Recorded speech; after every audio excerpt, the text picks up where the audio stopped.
And it was a beautiful, clear, starlit night. And I remember feeling miserable and unhappy, and just didn't have meaning in my life. I didn't have true friends. Looked up to the stars and I said, God, if you are real, reveal yourself to me. I want to know you if you're real. Hearing about hippie communes, particularly up around Nimbin, and I thought, well, maybe they've got the answer, the alternative lifestyle. So I packed up my belongings on my back in a backpack, and I thought, right, I'm going to hitchhike up to northern New South Wales to Nimbin hippie commune. I'd known people who'd done it, had gone up there, and it was a hot summer's day. Always just had no problems getting a lift. But this particular day, no one would pick me up. And literally I was standing there for hours and the sun was beating down to me, and I thought, what is going on here? Why won't someone pick me up?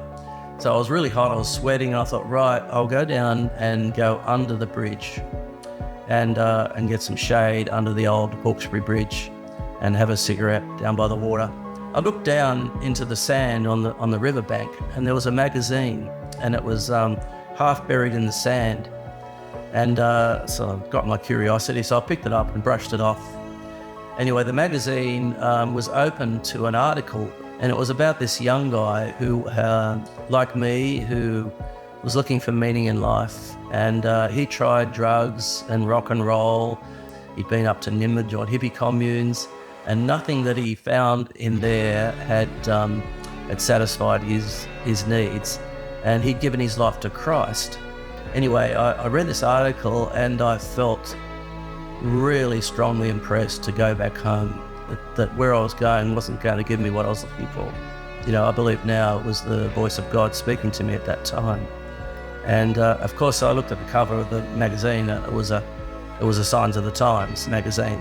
I don't know how it had got down there by the riverbank, whether someone had thrown it out the car window as they're driving past. But God had it there just for me to read on that particular day. I'll head back home. Anyway, so I started thinking, what's happening here? I started to realise, have a reality in my mind that God was working in my life, and I didn't know what was going to happen yet. I became very, very inquisitive about the Bible, studies leading up to baptism, and eventually I decided that I wanted to become a Seventh-day Adventist and be baptised into the Seventh-day Adventist Church in the old Castle Hill Church in 1978. So we're talking about ancient history here. We're talking 45 years ago now, but that God basically picked me up out of the world and showed me where He wanted me to be, and He brought meaning and fulfillment and security, all those things that I've been looking for into my life.